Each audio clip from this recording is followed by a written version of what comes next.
बिस्मिल्लाहिर्रहमानिर्रहीम। सामन नाज़रीन, अस्सलामु अलैकुम वरहमतुल्लाहि वबरकातुहू। आज फिर एक बार आपकी खिदमत में हाज़िर हूँ अपने यूट्यूब चैनल हयात तामीर पर। आइए दोस्तों, अपनी सोचों को बदलते हैं, हिकमत और दानाई की बातें सुनते हैं। हिकमत और दानाई की बातें ये नहीं है जो मर्जी बोलते रहें, जो मर्जी कहते रहें, ये दानाई की बातें नहीं होती। किसी की गिबत करनी ये दानाई नहीं है, किसी की चुगली करनी ये दानाई नहीं है, किसी पे बोतान बांधना ये दानाई नहीं, किसी के बारे में बुरा सोचना ये दानाई नहीं है। रात को किसी को लूटना, दिन भर किसी के साथ ज्यादती करना ये दानाई नहीं है। दाना लोग कहते थे कि बेवकूफ दोस्त से दाना दुश्मन बेहतर है। दानाई किस चीज़ को कहते हैं?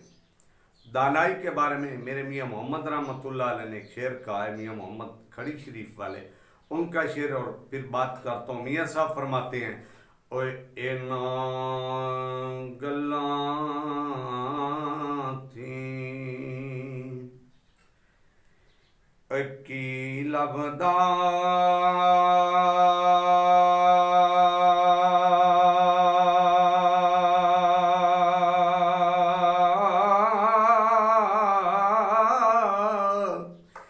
अतैब की सैदा करना,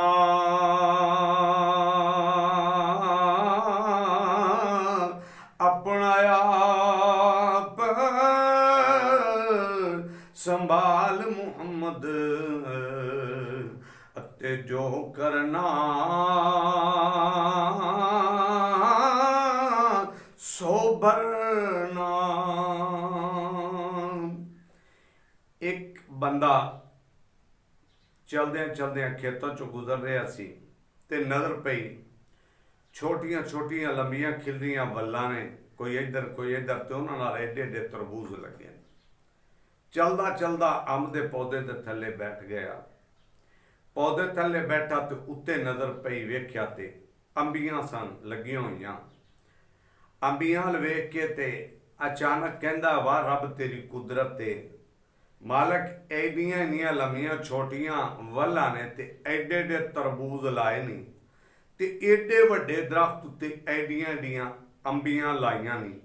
बस गल्लां करदा ही पिया सी, सोचण ही डिया सी। उत्ते बैठे एक तोते ने टहनी ते चुंझ मार के टहनी कट्टी, जिहदे नाल अंबी लगी सी।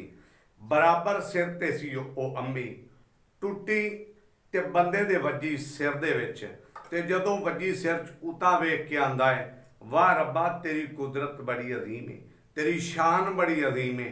इत्थे अज अंबी लगी सी, सिर ते डिगी है ते बचत हो गई है, ते जे तरबूज लग्या हुंदा ते फिर साडा की बनदा। बेलियो गल चलदी पई सी नुस्खे दी और तरबूज दी। जिगर दी गर्मी खत्म किवें करनी है, मेदे दी हीट खत्म किवें करनी है, और साले ते तंदरुस्त तवाना खून पैदा किवें होवेगा, जिहदे नाल साडे च जवानी वाला शाबाब पैदा होवेगा। अज मैं उन्हां दोस्तां नूं तरबूज खाण दा इह तरीका दस्सण लगा। हुण तरबूज खाना किवें वे?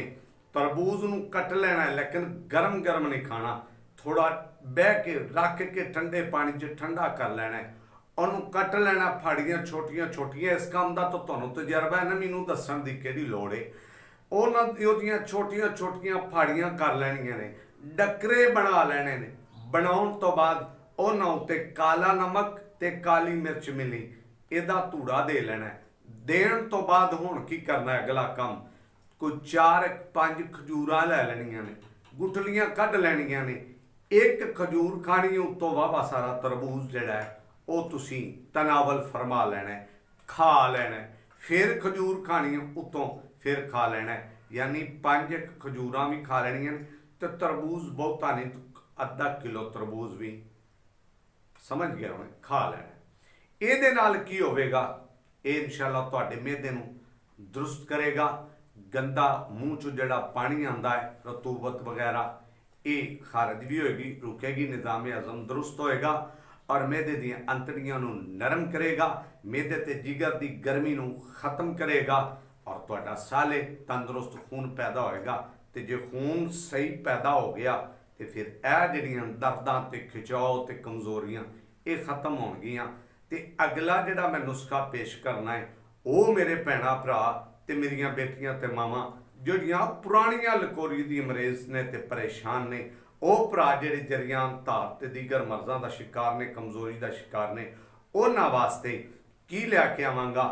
ਤਰਬੂਜ਼ ਦੇ ਅੰਦਰ ਕੁਸ਼ਤਾਏ ਫੌਲਾਦ ਕਿਵੇਂ ਤਿਆਰ ਕਰਨਾ ਹੈ ਔਰ ਸ਼ਰਬਤੇ ਫੌਲਾਦ ਕਿਵੇਂ ਤਿਆਰ ਕਰਨਾ ਤਰਬੂਜ਼ ਦੇ ਪਾਣੀ ਦੇ ਅੰਦਰ, ਇਹਦੇ ਨਾਲ ਅਸੀਂ ਇਲਾਜ ਕਰਾਂਗੇ ਇਨਸ਼ਾਅੱਲਾ। ਪੁਰਾਣੇ ਤੋਂ ਪੁਰਾਣਾ ਲਕੋਰੀਆ, ਧਾਤ, ਜਰੀਆਨ ਤੇ ਕਮਜ਼ੋਰੀ ਦੀਆਂ ਮਰਜ਼ਾਂ ਖਤਮ ਹੋਣਗੀਆਂ ਤੇ ਜਿਗਰ ਖੂਨ ਵੀ पैदा करेगा। इंशाअल्लाह अगला नुस्खा पेश करांगे। तब तक मैनू इजाज़त दो। अस्सलामु अलैकुम वरहमतुल्लाह।